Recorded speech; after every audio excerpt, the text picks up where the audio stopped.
রাসূল সাল্লাল্লাহু আলাইহি ওয়াসাল্লাম বলেছেন, যেই ব্যক্তির জীবনে বালা মুসিবত দুঃখ কষ্ট লেগেই থাকে, কেন লেগে থাকে?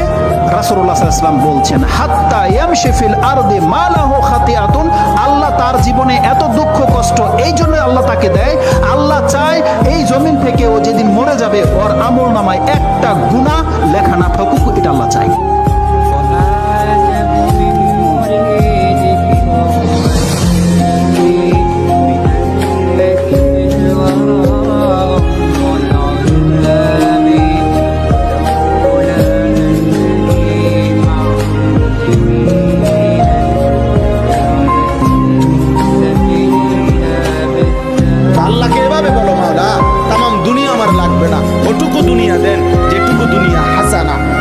সম্পদ দেন যেটুকু পবিত্র, ওই রকম একটা বিবি দেন যে নেককার, ওই রকম সন্তান দেন যে সন্তান আপনাকে সেজদা করে, ওই রকম সম্মান দেন যে সম্মান আখিরাতের কাজে লাগে, ওই রকম ব্যস্ততা দেন যে ব্যস্ততা দ্বারা ইবাদত আমলের নেকি কামানো যায়, ওই রকম অবসরটুকু দেন যেটুকু অবসরে আপনার জিকির করা যায়, অর্থাৎ যা কিছু দ্বারা আমার আখিরাত বয়ে আনে এমন দুনিয়া আমারে দেন।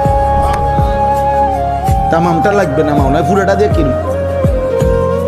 ওয়াফিল আখিরাতি হাসানা, আখিরাতও যা উত্তম তাই দেন।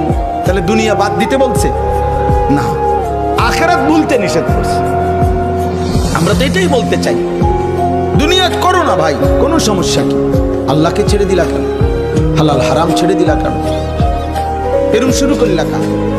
সুদও খাও, কিস্তিও নাও, মিথ্যাও বলো, ওজন কথায় কথায়, হাসতে হাসতে মিথ্যা কথা বলো, হাসতে হাসতে ওজনে কম, হাসতে হাসতে সুদ খাইতেছে, সুদের লেনদেন করতে। আস্তাগফিরুল্লাহ। আরে বেটা, মনে যেন কামড়াইয়া দুনিয়াটা ছিড়ালাইবে সবকিছু খাইয়া। এরপরে শেষ বয়সটা ভেজিটেবল খায়, আর সাড়ে দুটা রুটি খায়।